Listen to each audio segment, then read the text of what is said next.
Hey learner, buckle up because this week in AI news is huge, seriously massive. So we're switching things up a bit. Instead of our usual deep dive on just one topic, we're going to hit you with all the biggest AI headlines. But don't worry, we're still serving up those clear explanations and aha moments you love from the deep dive. So are you ready to decode voice clones, secret gadgets, and even a Terminator-approved AI collab? Let's dive in. It has been quite the week in AI, hasn't it? The pace at which things are evolving is really something else. And the reach of it all, it's not just some niche tech thing anymore. It's impacting everything. Seriously. And when we talk about making waves in AI, OpenAI is leading the charge. Remember all the talk about ChatGPT getting a voice? Yeah. Well, it's finally here. And let me tell you, people are going bonkers over it. Yeah, it's more than just a fun little feature though, right? This voice mode. Yeah. It's a huge step towards making AI interactions feel way more natural, more human. Exactly. Like, imagine actually chatting back and forth with your AI assistant, just like you would with a friend. But here's where things get interesting. OpenAI's gone and put usage limits on this whole voice thing. Oh. And get this, nobody knows what those limits are. It's got everyone in their AI-powered chatbot speculating like crazy. I could see why. It's got to be the computational cost, right?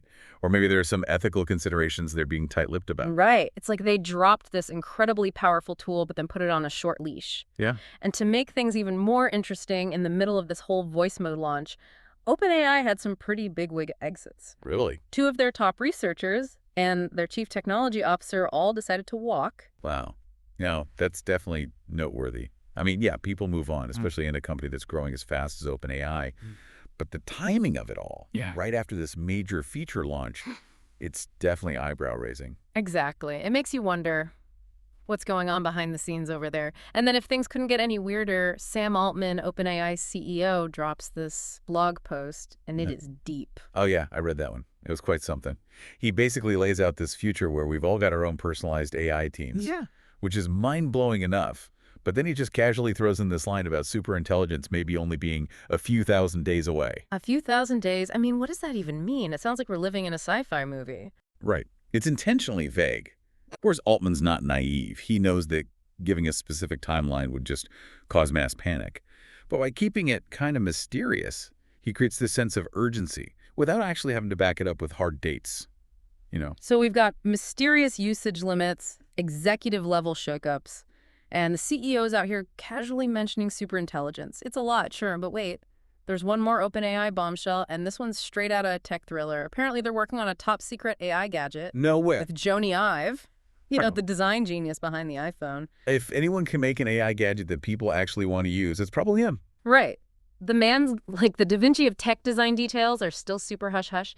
But this whole collaboration, it tells you OpenAI is not just thinking about software anymore. They're aiming for something tangible. Something that could be as sought after as the smartphone was when it first came out. It's a fascinating development for sure. OpenAI's AI chops combined with Ive's design genius. That's a recipe for something groundbreaking. No doubt. Okay, so we've had our minds blown by OpenAI. Are you ready to jump over to Meta? Because they had their big MetaConnect event this week. And let me tell you, it was not what I expected. Remember how Meta was all metaverse all the time? Right. Well, this year, it was different. They shifted gears. Big time. The focus was AI, and some of it was seriously impressive. It seems like Meta's realizing that the road to the metaverse, whatever that ends up looking like, might actually be paved with AI. And they're going all in, integrating it into basically everything they do. Yeah, it's like they woke up and were like, wait a minute, we've got mountains of data here. Why not use it to build some seriously cool AI? And they're not messing around. Yeah. They went all in.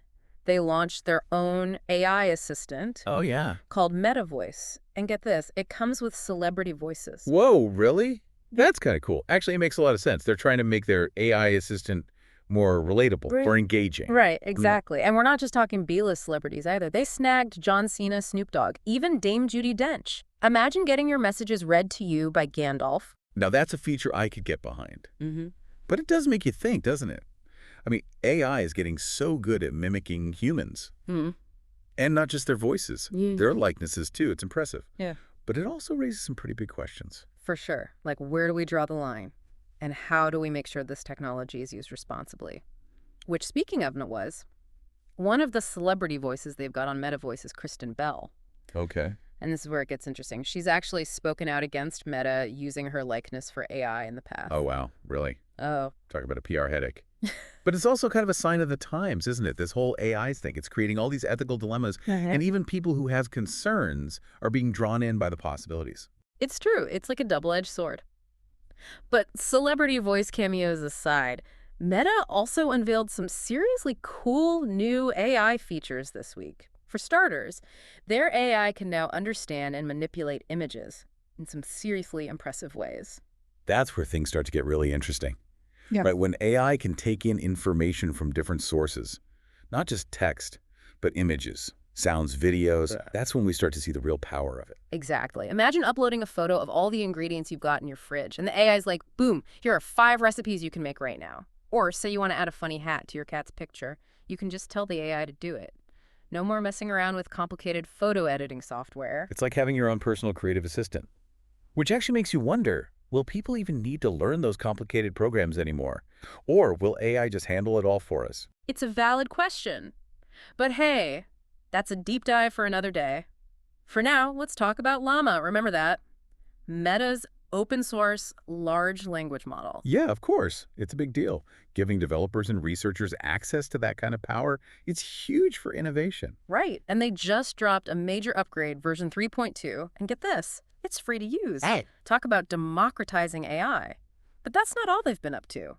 Meta's been busy. They've also made some pretty sweet updates to their Ray-Ban Meta glasses. And as a devoted glasses wearer myself, I gotta say, I'm pretty stoked about this one. Oh, yeah. What'd they add? They've got music streaming now, smart reminders, even live translation, all built right into these stylish specs. So you're telling me I can ditch my bulky headphones and my pocket translator? Yeah. Sign me up. It's like having a mini AI assistant whispering sweet, helpful nothings in your ear all day long. Exactly, and if that's not futuristic enough for you, just wait till you hear about Project Orion. Okay, now this is where things start to get really interesting. Meta's Project Orion is their big play in the augmented reality space. But we're not talking about those clunky headsets here. These are AR glasses that actually look and feel like regular glasses. Right, no more looking like a character from Star Trek just to experience augmented reality. Meta's going for sleek and stylish, and the best part, they actually showed off working prototypes at MetaConnect. No smoke and mirrors here. This is the real deal. Wow, so they're really going all in on this whole AR thing. It's a bold move, especially with Apple going in a different direction with their Vision Pro headset. It'll be interesting to see which approach wins out in the end.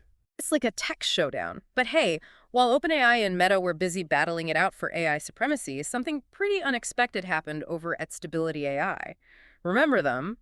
The company behind those mind-blowing AI image generators. Oh, yeah. Those are amazing. Yeah. It seems like just yesterday they burst onto the scene, Oh, and now they're everywhere. I know, right? And this week they got a major endorsement from a true Hollywood heavyweight. Let me guess, Spielberg. Even bigger.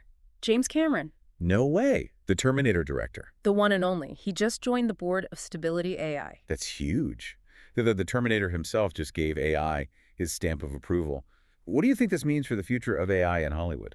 It's definitely a sign that AI is gaining traction in the entertainment industry, but there's also a lot of fear and uncertainty there. Remember that bill in California, SB 147? Oh, yeah. The one that would hold AI developers responsible for any major harm caused by their models. Exactly. It's like a legal minefield. And it's not just Hollywood that's grappling with this. The whole world is trying to figure out how to regulate this technology before it gets out of control. But while lawmakers are busy playing catch-up, Google's over here quietly dropping another game changer, an update to their Notebook LM platform. Amidst all the chaos, Google's just quietly innovating in the background. It's a classic move from them. For sure. And for those who haven't heard of Notebook LM, it's basically like having an AI study buddy. You can upload all your notes, research papers, even YouTube videos now. Wait, YouTube videos too? Now that's cool. I know, right? It's like they knew exactly what we needed to make sense of the overwhelming amount of information out there. And it's not just about organizing information either. Notebook LM can actually summarize it for you, create flashcards, even generate a whole podcast discussion about it. Wait, what? So you're telling me I could just feed all my notes from this episode into Notebook LM and it would create a whole new deep dive podcast? Pretty much. It's wild. But it also makes you think, doesn't it? If AI can do all that, will people even bother reading the original material anymore? Or watching those YouTube videos? It's a double-edged sword for sure. On the one hand, it's incredibly efficient, especially for learners who want to absorb information quickly. But on the other hand, it could lead to a decline in viewership for content creators. Right, like why sit through an hour-long lecture if an AI can give you the gist in 15 minutes? It's something to keep an eye on, that's for sure. But hey, while we're on the topic of Google and AI, did you know they also slashed the price of their Gemini AI models this week? Really? That's huge. Yeah. Making AI more accessible and affordable, that's a game changer. Totally. It's like Yeah. they're putting the power of AI in the hands of anyone who wants it. Yeah. But Google's not the only one making waves in the AI hardware game. AMD, NVIDIA's rival in the chip-making world, just released their first small language model. AMD's entering the AI game. Things are really heating up. Tell me about it. They called their new model AMD 135M. It's designed to handle the massive computational demands of these complex AI models. It's like having a brain specifically designed for AI. But while AMD is focusing on the hardware side of things, Microsoft claims to have made a major breakthrough on the software front. Oh, do tell. They say they've got a new AI safety tool, and apparently it can practically eliminate those weird hallucinations that chatbots sometimes have. Yeah. You know, when they just start spitting out random made-up stuff. Oh, yeah, the hallucinations. Those could be a real problem, especially if you're relying on AI for accurate information. So Yeah. how does Microsoft's tool work? They're calling it correction, and they're being pretty tight-lipped about the specifics, but apparently it involves training the AI on a massive data set of human feedback so it learns to recognize and correct its own mistakes. It's like giving the AI a conscience. That's pretty amazing when you think about it. AI learning to self-correct. It's a huge step towards building trust in these systems. Absolutely, and trust is key, right? Especially as AI becomes more integrated into our lives. But hey, not all AI news this week was about complex algorithms and corporate maneuvering. Some companies are actually using AI to make learning more fun. See, now that's what I like to hear. AI shouldn't just be about efficiency and automation. It should be about making our lives better, more enjoyable. Totally. And one company that gets it is Duolingo, the language learning app. They're rolling out AI-powered learning games, and they're even launching a video call feature where you can practice your language skills with a chatbot. That's a great idea. It's like having a conversation partner who's always available and never gets tired of listening to you stumble through your conjugations. Exactly. And for those who are more musically inclined, Suno AI, the company that creates AI-generated music, just added a cool new feature. Now, pro users can fine-tune the start and end times of their AI-composed tracks. Oh, wow. So you're saying I could create a whole album of AI-generated music now? Yeah. And it wouldn't sound completely random. You got it. It's like having a whole orchestra at your fingertips. Yeah. And speaking of music and AI, Snapchat just announced a major partnership with Google. Oh, what are they up to? They're going to be using Google's Gemini AI to power their chatbot and all their generative AI features. Interesting. So Snapchat's hitching their wagon to Google's AI. Hmm. It makes you wonder, what's the end game here? Are we going to see a future where every app and platform is powered by just a handful of massive AI models? It's definitely a possibility. AI is quickly becoming the backbone of the digital world. And speaking of backbones, Cloudflare, the company that helps protect websites from attacks, is now using AI to fight back against those pesky AI bots that scrape content without permission. It's like an AI arms race. AI versus AI, who will win? Right. It's kind of poetic when you think about it. But hey, while some companies are building AI shields, others are getting called out for wielding AI irresponsibly. The FTC, the Federal Trade Commission, is cracking down on companies that are making false claims about their AI's capabilities. Uptime. There's so much hype around AI right now, and it seems like every company is trying to cash in, even if it means stretching the truth a little, or a lot. Exactly. And one company that got caught in the FTC's crosshairs is Do Not Pay. They claim to have an AI lawyer that could help people fight parking tickets and other legal issues. An AI lawyer. I mean, I've heard of automating everything else, but law? That seems like a stretch. Right. But people bought it, unfortunately. It turned out their AI wasn't nearly as effective as they made it seem. The FTC stepped in, and the company had to pay a hefty fine for misleading consumers. Oof, that's gotta hurt. But it's a good reminder that we can't just take these companies at their word. We have to think critically and demand evidence to back up their claims. Absolutely. But enough about the dark side of AI for now. Let's end on a more positive note. Remember how we were talking earlier about the possibility of AI actually designing the hardware it runs on? Yeah, like AI becoming self-aware, but in a good way. Exactly. Well, it turns out Google DeepMind is already doing it. Their Alpha Chip program is using AI to create chips that are specifically designed for AI training. Wow, so it's like a positive feedback loop. AI is making itself smarter.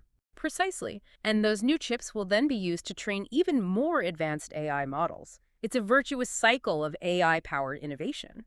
It's mind-blowing when you really think about it. Mhm. AI is no longer just a tool. It's becoming a creator in its own right. It's both exhilarating and a little unnerving, isn't it?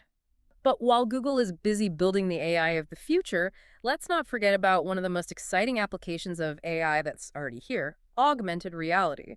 We talked about how Meta is trying to make their Project Orion AR glasses look just like normal glasses. No more clunky headsets, just sleek and stylish, like something you'd actually want to wear. Yeah, it's a totally different approach than Apple's taking with their Vision Pro headset. Right. Apple's going for that whole immersive VR experience, Mm-hmm. but Meta's betting that people will be more open to AR if it blends seamlessly with their everyday lives. Makes sense. I mean, imagine walking down the street and seeing info about nearby restaurants pop up right in your field of vision, or getting turn-by-turn directions overlaid onto your actual view, all without having to pull out your phone. It's a cool idea, but it also comes with its own set of challenges, right? Privacy concerns, data security, the potential for distraction. These are all things we need to figure out as AR technology becomes more common. Totally. It's like with any new tech, we got to be mindful of the potential downsides, Yeah. even as we get excited about all the cool stuff it can do. But for now, it's hard not to be impressed by what Meta's cooking up with Project Orion. They're really pushing the limits of AR, and I'm excited to see what they come up with next. Me too. It's going to be interesting to see how this whole AR thing plays out with Meta, Apple, Google, all these big players vying for a piece of the pie. It's like a tech showdown. And speaking of showdowns, remember how we were talking about the FTC cracking down on companies making bogus AI claims? Well, we got to talk about one more case. It involves a company called Weight Loss AI. They had this app that claimed it could help people lose weight using a personalized AI-powered program. Oh boy.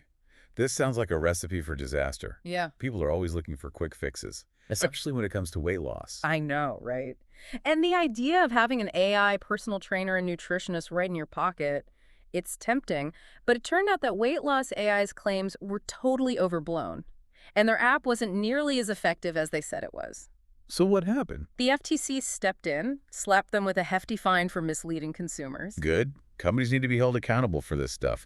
You can't just slap the word AI on something and expect people to believe whatever you say. Exactly. And this case is a perfect example of why it's so important to be a critical consumer, especially when it comes to AI. Do your research, don't believe everything you see in an ad, and most importantly, talk to a qualified professional before making any big decisions. Couldn't agree more. Well, learners, that just about wraps up our whirlwind tour of this week's biggest AI news. We've covered a lot of ground, from voice clones and secret gadgets to AI lawyers and augmented realities. It's been a wild ride. It really has. And it just goes to show AI is no longer some futuristic fantasy. It's here. And it's changing the world faster than most of us can keep up. So true. So as you head out into the world this week, learners, keep your eyes open, keep asking questions, and most importantly, don't be afraid to dive deep into the fascinating and sometimes overwhelming world of AI. Until next time, stay curious.